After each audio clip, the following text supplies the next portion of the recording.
on pense être loin de la nature alors qu'on y est au cœur.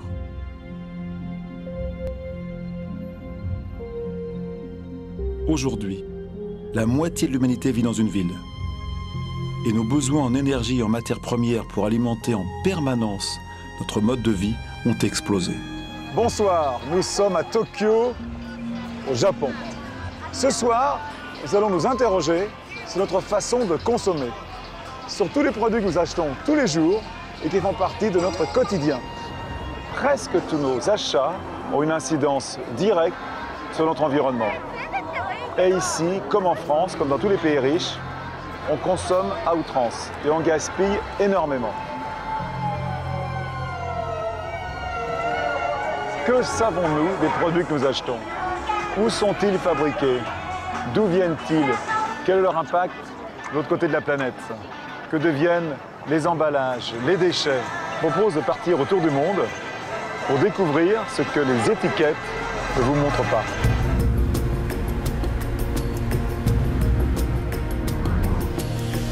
Dans nos téléphones portables se cache un métal très rare, le coltan.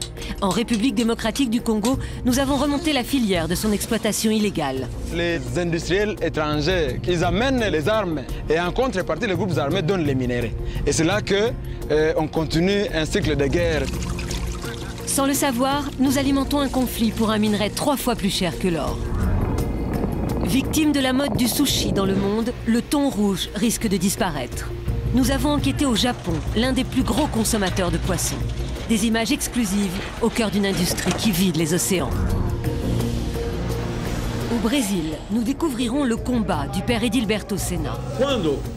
Quand on détruit ici 500, 800, 1000 hectares de forêt pour planter du soja pour nourrir les poules, les porcs et le bétail de l'Europe, on oublie qu'on est en train de faire le malheur des peuples d'Amazonie.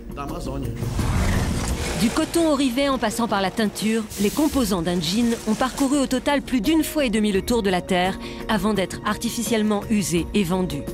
Transport, pesticides, rejets toxiques, nous avons suivi l'incroyable tour du monde d'un jean et mesuré son impact écologique.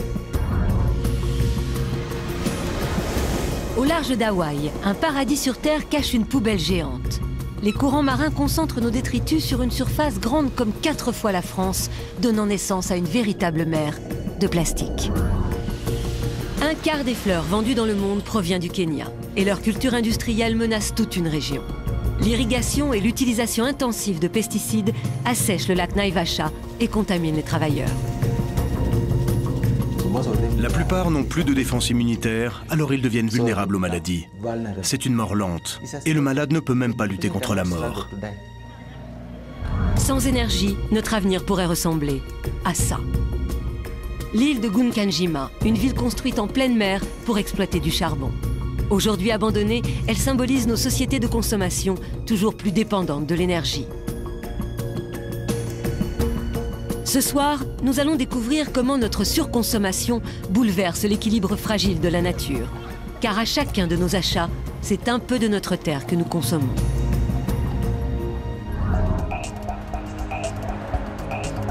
Tokyo, mégalopole de 33 millions d'habitants.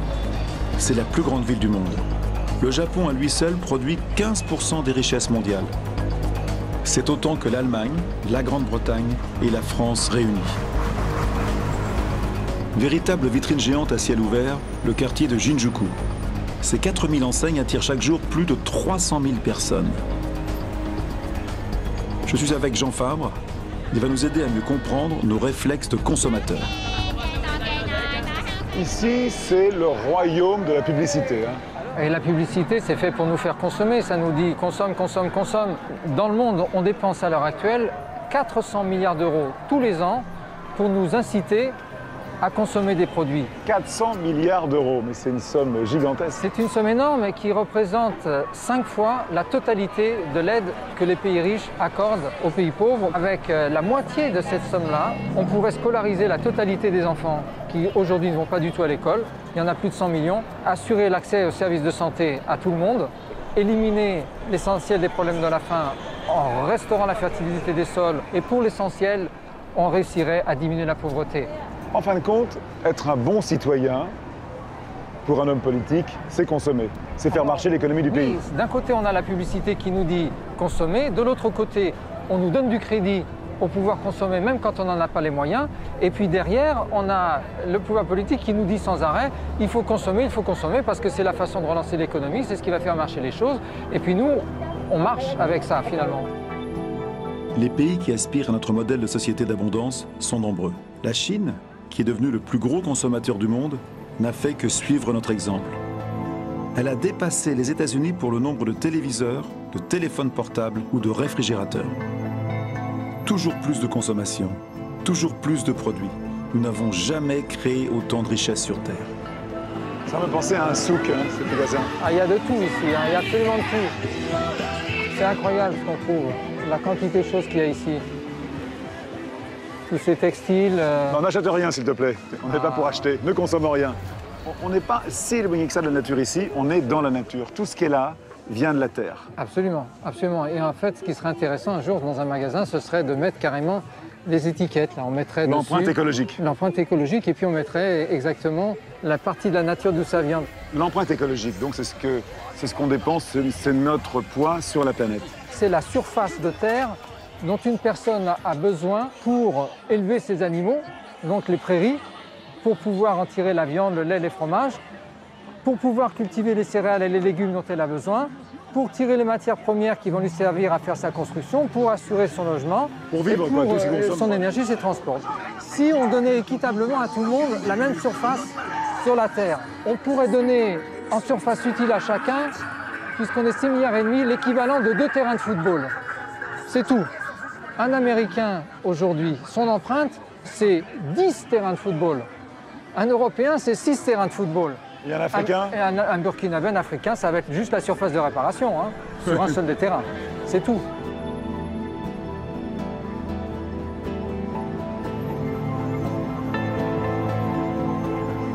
Ah, la solution, c'est quoi? Si on mettait tout le monde au niveau de consommation le plus élevé, celui des Européens, on aurait besoin de 3 planètes entières. Si on était au niveau de consommation des Américains, de 5 planètes entières, c'est impossible. Donc la solution, en réalité, c'est qu'on converge tous vers un niveau qui est compatible avec la nature qui nous entoure. On ne peut pas lui demander plus que ce qu'elle peut donner. Mais l'homme a cette incroyable capacité à innover en permanence. Chaque année, plus de 700 000 brevets sont déposés dans le monde. C'est une course technologique qui nous pousse sans cesse à renouveler nos appareils, à nous remettre en permanence à jour. Au Japon, un nouveau modèle de téléphone portable est mis sur le marché tous les 4 jours. Il s'est vendu dans le monde l'année dernière près d'1 milliard de portables.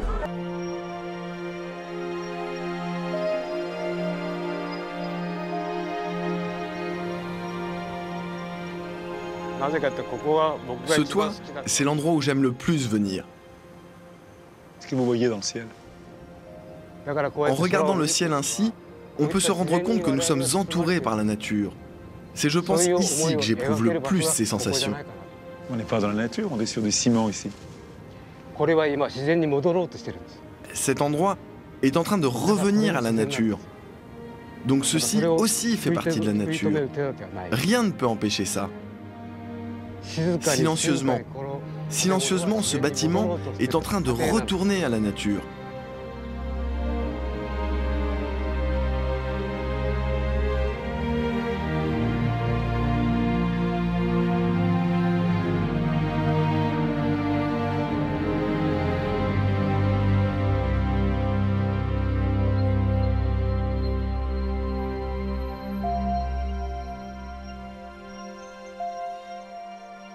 Chaque année, chaque Français produit en moyenne 15 kilos de déchets électroniques ou informatiques.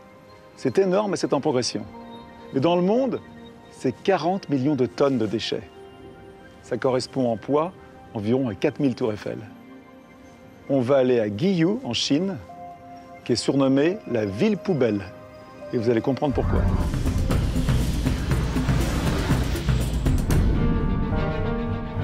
À l'ombre des gratte-ciel d'une Chine en plein essor économique, Guiyou, une ville chinoise d'1 million d'habitants entièrement vouée au retraitement de nos ordinateurs usagés.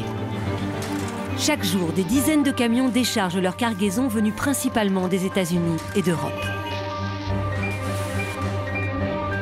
En quelques années, Guillou est devenu un gigantesque dépotoir, avec ses ateliers spécialisés dans le commerce illégal du recyclage informatique. Ils emploient plus de 200 000 ouvriers. La plupart sont des Migongs, ces paysans migrants venus des provinces lointaines. D'abord, nous trions les matériaux. Nous les broyons dans la machine et ensuite, nous les vendons. Tu as déjà utilisé un ordinateur? Non, mais j'en ai déjà vu un. Chez nous, l'ordinateur est aujourd'hui devenu un objet de consommation courante. En une décennie, sa durée de vie est passée de 6 à 2 ans. La majorité finit ici, venant grossir ces montagnes de déchets où les ouvriers démontent à main nue tout ce qui est réutilisable. Qu'est-ce que vous faites là? Je dissous les cartes. Et pourquoi faire? Pour l'argent. Depuis combien de temps vous faites ce travail? Depuis environ 14 ans. Ces ouvrières exposent leurs poumons aux vapeurs toxiques au-dessus de flaques d'étain surchauffées, sans aucune protection. Des conditions de travail d'un autre âge. Mais une tonne de ces cartes électroniques permet de récupérer 20 kg d'étain, 130 kg de cuivre et 450 grammes d'or. Cet homme, lui, décortique des cartouches d'imprimante. Sans le savoir, il inhale chaque jour de la poudre de carbone, une substance cancérigène.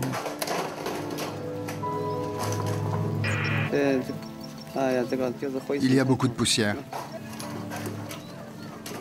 Bien sûr que j'ai peur que cette poussière noire touche mes poumons. Mais je ne sais pas quoi faire d'autre. C'est mon travail.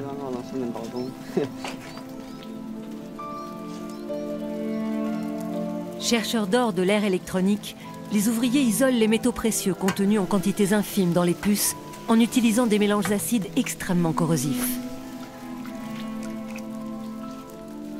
Les matériaux présents dans un ordinateur comme le cadmium, le mercure ou le cobalt, brûlés ou manipulés sans protection, provoquent de graves troubles de la santé pour les travailleurs et leurs familles. Les enfants vivent ici avec un taux de plomb 3 fois supérieur à la moyenne chinoise. Le docteur Kuo confirme qu'ici, depuis l'arrivée de nos déchets électroniques, le nombre de malades a explosé. Les maladies respiratoires sont de plus en plus fréquentes. La tuberculose est assez répandue. Mais les gens ici souffrent aussi beaucoup du cancer. Le cancer du foie, de l'estomac, de l'œsophage et du larynx. C'est malheureusement aussi très courant aujourd'hui dans la région. Les pays riches génèrent chaque année entre 20 et 50 millions de tonnes de déchets électroniques. Fuyant leurs responsabilités, ils les envoient vers les pays en développement, car les recycler chez eux coûterait jusqu'à 10 fois plus cher. Aujourd'hui, les 3/4 des ordinateurs usagés finissent en Chine. Le reste part en Afrique, en Inde ou en Amérique latine. Les États-Unis veulent éviter toute pollution sur leur territoire. Mais en parallèle, ils encouragent activement l'exportation de ces déchets vers l'Asie. Là-bas, tout ça finit dans les rizières ou part en fumée, ou bien encore finit au fond des canaux d'irrigation. C'est un véritable scandale. D'autant plus que ce commerce de déchets électroniques est totalement illégal. Depuis les années 90, la Convention de Bâle interdit les exportations de matériel informatique des pays riches vers les pays en développement. Sauf pour les États-Unis et le Japon, qui n'ont pas ratifié cet accord. La loi chinoise, elle, en interdit l'importation. Mais une enquête sur le port de Hong Kong prouve pourtant le contraire. La principale porte commerciale de la Chine est devenue la plaque tournante pour le trafic des déchets électroniques. Des centaines de containers arrivent chaque jour de l'étranger, chargés de marchandises, y compris en provenance de la France. À coups de billets de 100 $ cachés dans les containers, les douaniers ferment les yeux et des milliers de carcasses sont infiltrées chaque jour, jusqu'à Guillou. Alors forcément, quand on demande à un officiel chinois si son gouvernement joue le jeu des Occidentaux, sa gêne est évidente. Comment puis-je répondre à cette question? C'est certain, les gens se mettent hors la loi, nous les sommons d'arrêter, mais ils continuent. La loi n'est donc pas appliquée. D'autant que ce marché rapporte plusieurs millions de dollars à la Chine. Mais pouvons-nous reprocher à la Chine les ravages de cette industrie, alors que les pays occidentaux en sont les premiers coupables, alors qu'elle permet à plusieurs millions d'ouvriers de survivre dans le monde? Nous nous occupons de ce commerce pour faire vivre nos familles. Nous sommes en voie de développement. Nous ne sommes pas encore un pays développé. Quand nous serons comme vous, alors peut-être que nous aussi nous jetterons cette poubelle à la mer, ou bien nous la vendrons à des pays sous-développés.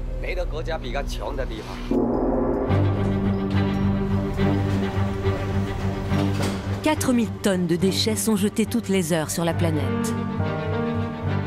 Guiyou en traite à elle seule plus d'1 million de tonnes. Pour éviter que l'histoire ne se répète, des ONG s'élèvent un peu partout dans le monde pour que les pays occidentaux gèrent eux-mêmes la fin de vie de leurs ordinateurs. C'est à ce prix seulement que le scandale de Guiyou cessera.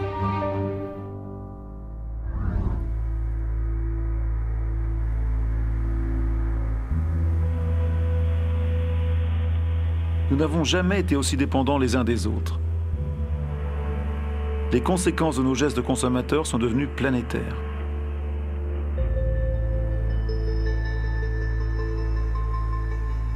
Avec Jean Fabre, nous nous rendons sur les ruines du temple de Guganjima.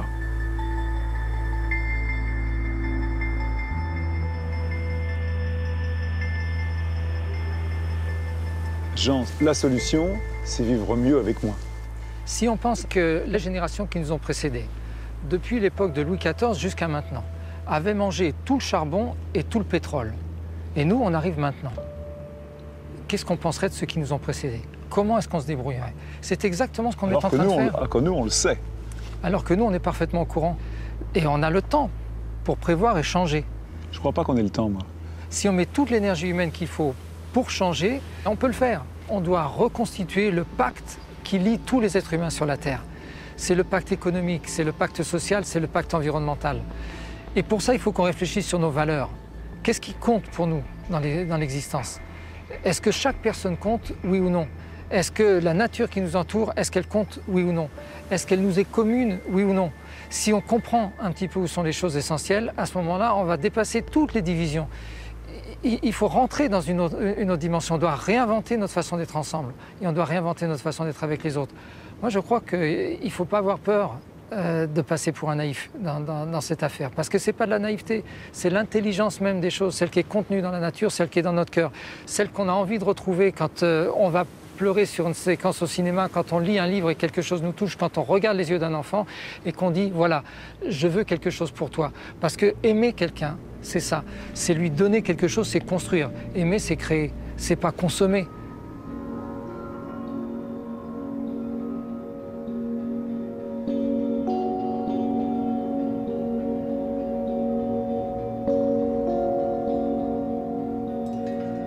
Aujourd'hui, notre surconsommation a fait de la planète une usine gigantesque, fonctionnant à plein régime. Nous avons mis les animaux et la nature au service de nos besoins, même les plus futiles. En coupant le cordon avec son environnement, l'homme menace sa survie. Que ferons-nous quand nous aurons consommé l'ensemble des ressources de la Terre? Où irons-nous nous réfugier?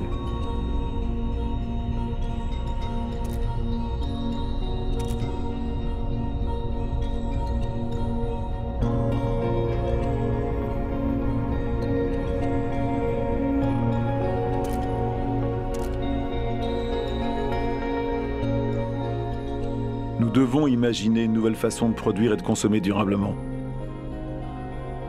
Pourquoi ne pas s'inspirer de la nature?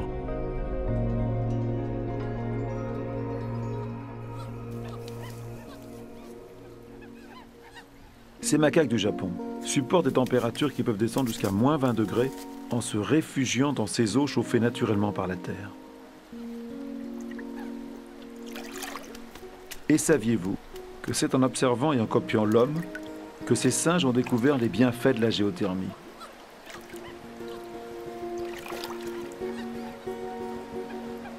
Je pense qu'en regardant les singes, nous avons, nous aussi à notre tour, beaucoup à apprendre. C'est vraiment extraordinaire. Hein. C'est fou ce côté plaisir qu'ils ont l'air de prendre dans cette eau chaude. On a l'impression que c'est le bonheur, les yeux fermés en train de s'épouiller. Magnifique.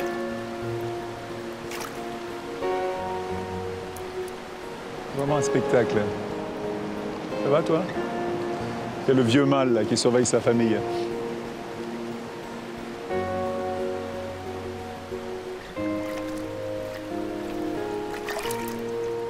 L'homme se considère comme l'espèce la plus évoluée sur Terre. Mais avons-nous une vision? Avons-nous un regard sur notre mode de vie? Sommes-nous responsables?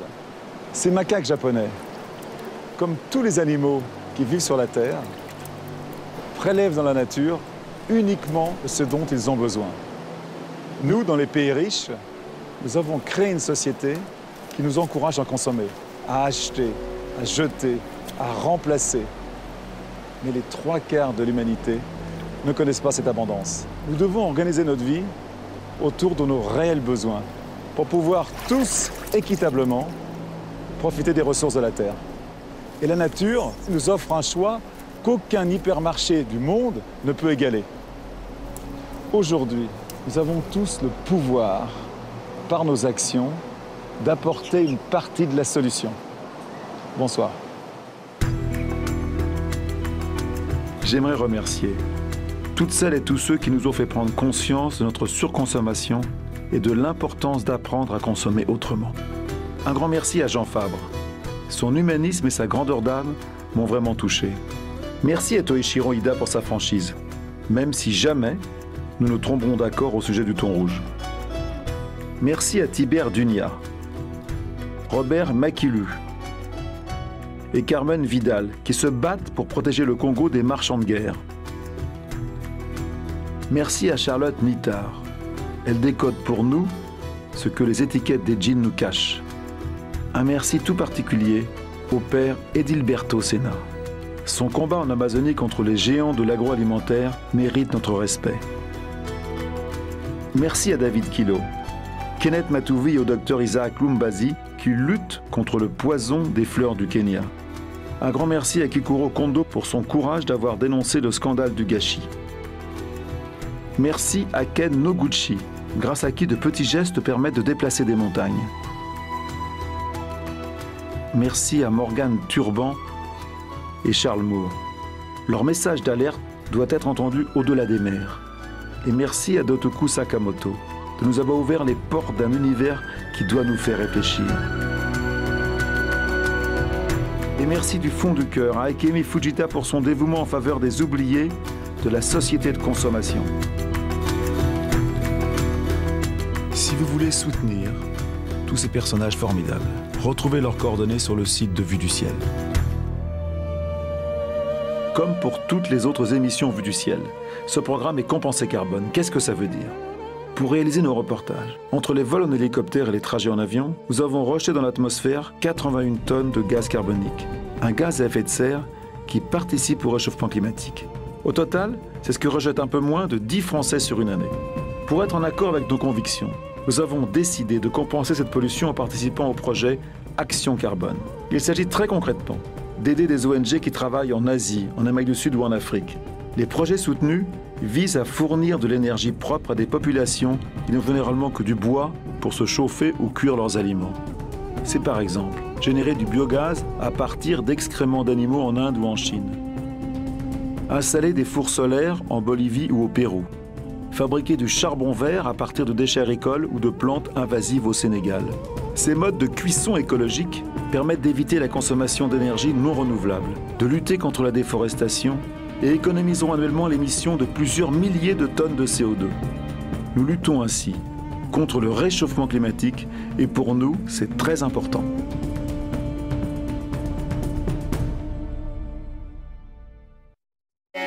Peut-on réconcilier la protection de la planète avec l'économie de marché, l'écologie avec la croissance? On en débattra ce soir à partir de 23h avec Yann Arthus-Bertrand et Claude Allègre notamment. Mais vous qui venez de voir le film Vue du ciel, toujours plus de Yann Arthus-Bertrand, restez avec nous dans quelques instants. Il est sur ce plateau juste avant le Soir 3 présenté par Carole Gessler. Bonsoir à tous et pour la première fois, le fabricant de taser reconnaît le danger potentiel de cette arme. L'impulsion électrique pourrait provoquer des troubles cardiaques.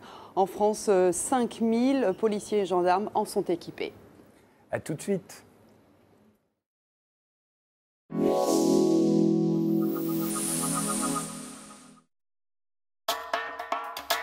Il y a un archipel où la nature est riche. Riche en émotions, des émotions vraies comme les Guadeloupéens. Et vous, quelle Guadeloupe allez-vous découvrir? Basse-Terre, Grande-Terre, La Désirade, Les Saintes, Marie-Galante. Les îles de Guadeloupe, archipel de découverte.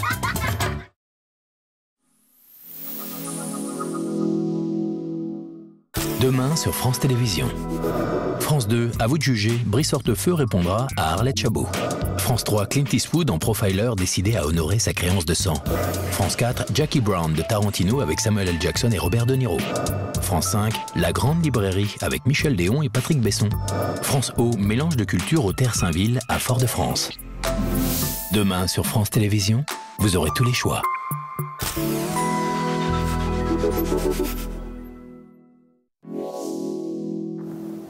Du vent, un peu, beaucoup, trop. Regardez la météo sur France 3 avec Monsieur Bricolage. Excellente fin de soirée à toutes et à tous. Le temps est toujours très agité dans le sud-est cette nuit et Météo France maintient cette carte de vigilance jusqu'à 0h pour les 3 départements que vous voyez en orange. Il s'agit du Gard, des Bouches-du-Rhône et du Var où nous attendons de fortes pluies à caractère orageux avec du vent soutenu. Alors demain matin, cette perturbation s'en ira sur le nord-est du pays et l'extrême sud-est et la Corse aussi avec des pluies soutenues à caractère orageux. Et voilà que sur le sud-ouest arrive de l'air très instable avec des pluies soutenues également à caractère orageux et de la neige sur le relief des Pyrénées au-dessus de 1700 mètres.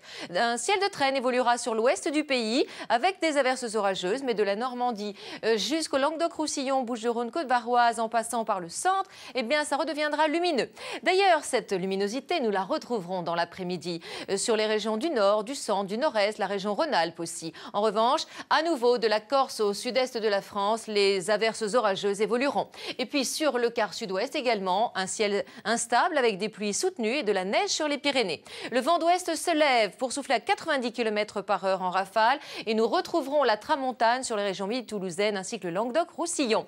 Les températures minimales offriront des valeurs en légère baisse. 3 à 13 degrés sont attendus, 14 pour l'île de Beauté. Dans l'après-midi, les températures seront en petite progression, agréables aux normes de saison entre 11 et 20 degrés, 21 pour l'île de Beauté. Très vite la tendance pour les prochains jours. Vendredi, arrivée d'une perturbation par l'ouest, l'autre s'évacuera vers l'est, entre les deux du soleil, beaucoup de vent en Méditerranée. Samedi, les 2 tiers nord seront sous la pluie et le tiers sud sous le soleil. Beaucoup de douceur, vous le voyez. Et dimanche, eh bien, ce sera le contraire. Sur l'ouest du soleil et on gardera quelques averses des Pyrénées aux Alpes jusqu'au nord-est avec sur le littoral méditerranéen, soleil, douceur. Bonne soirée. Demain, nous fêterons Élodie.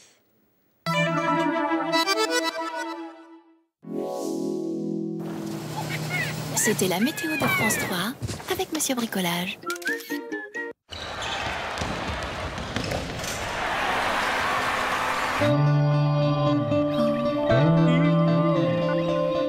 France 3.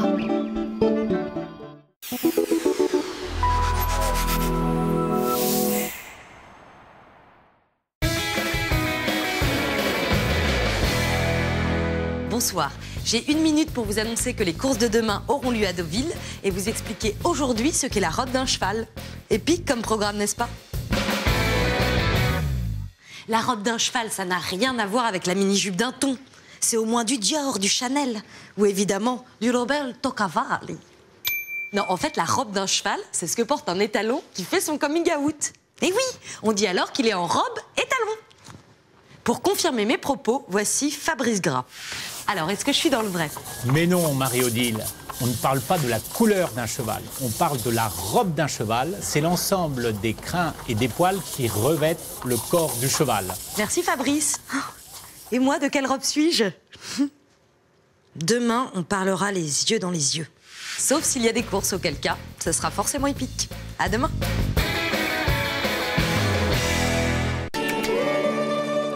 Le respect de la loi, le sens civique, c'est pas notre truc, nous, les Italiens.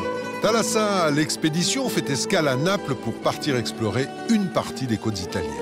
Ne me filme pas, je parle en dialecte. Une région où la terre et la mer entretiennent un mariage agité. Demain, aujourd'hui, dans 1 heure, il peut y avoir un séisme majeur. Ici, l'activité volcanique a englouti sous les eaux une riche cité antique. Vous en attendez beaucoup, mais c'est encore plus grand et encore plus fort. Découverte aussi de la côte amalfitaine, de la côte des Pouilles et des trésors étrusques. Thalassa, l'expédition à Naples, c'est vendredi à 20h35 sur France 3.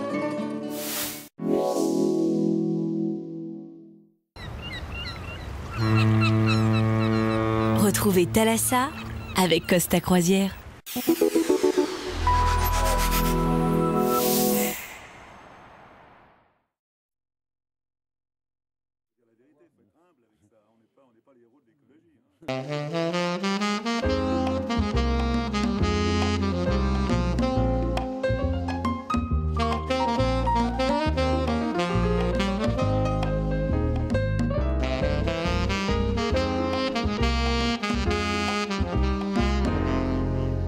Bonsoir, bienvenue sur le plateau de Ce soir ou jamais, où je me trouve en compagnie de Yann Arthus Bertrand. Vous êtes l'auteur de ce nouvel opus de Vue du ciel, intitulé Toujours plus, qui vient d'être diffusé sur France 3. 6 milliards d'autres sera diffusé pendant Copenhague.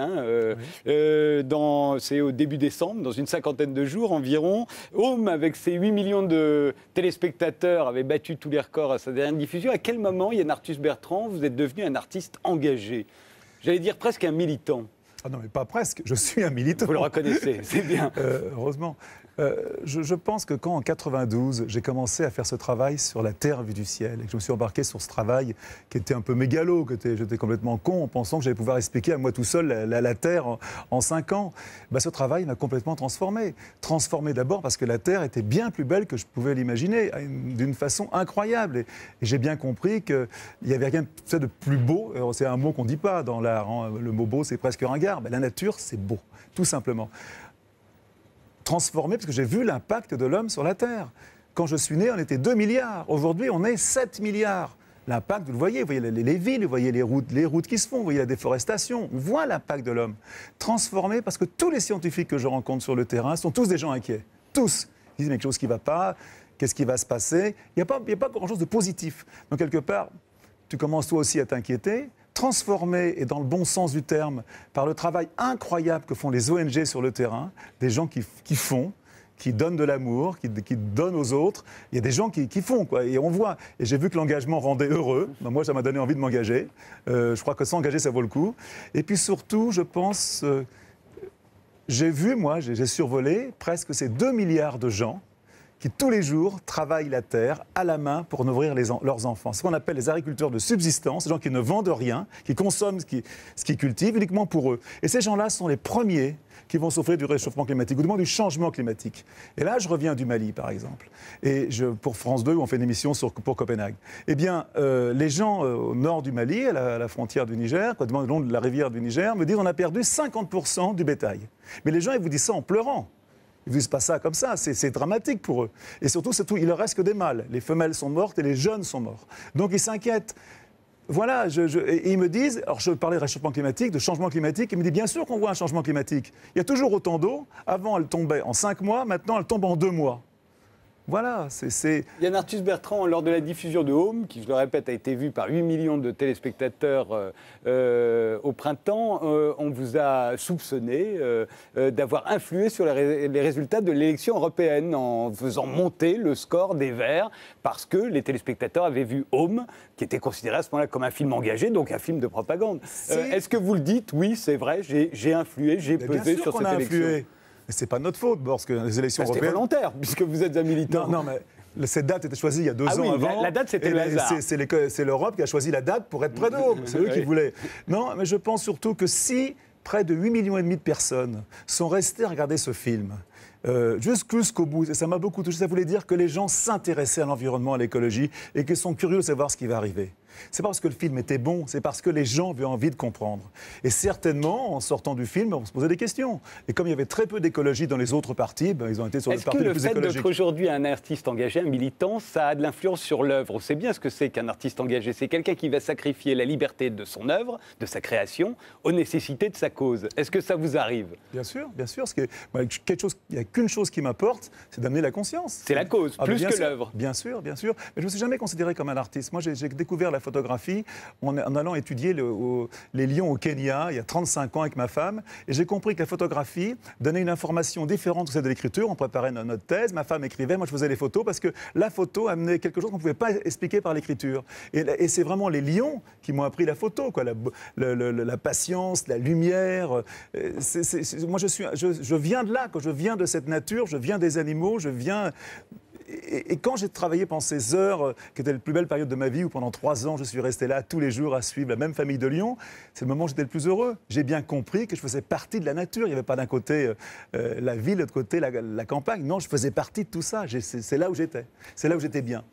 Vous faites partie des parrains du Festival du Vent qui va débuter à Calvi, comme chaque année. Je conseille à tout le monde d'aller parce que c'est vraiment un festival très particulier où on apprend beaucoup et on rencontre des gens formidables. C'est le 29 octobre jusqu'au 1er novembre. Le vent, forcément, on se dit c'est le ciel. Vous êtes resté un homme du ciel, puisque c'est ça qui vous a rendu célèbre. C'est la France vue du ciel, la terre vue du ciel. Le vent, pour vous, c'est vraiment votre milieu naturel? La photographie aérienne donne une perspective complètement nouvelle à ce qu'on voit. Quand vous volez, vous comprenez le monde, du moins un petit peu. Vous comprenez si les gens sont riches, ils sont pauvres, comment ils habitent, comment ils se nourrissent, comment ils se transportent. La photographie aérienne est très importante. D'où d'ailleurs le succès de la Terre vue du ciel, je pense. Carole Gessler. Oui, bonsoir à tous les deux, bonsoir à tous. On reviendra bien sûr sur ce vol organisé la nuit dernière en catimini pour envoyer 3 clandestins afghans dans leur pays en guerre. Tollé à gauche, mais aussi, on le verra, à droite.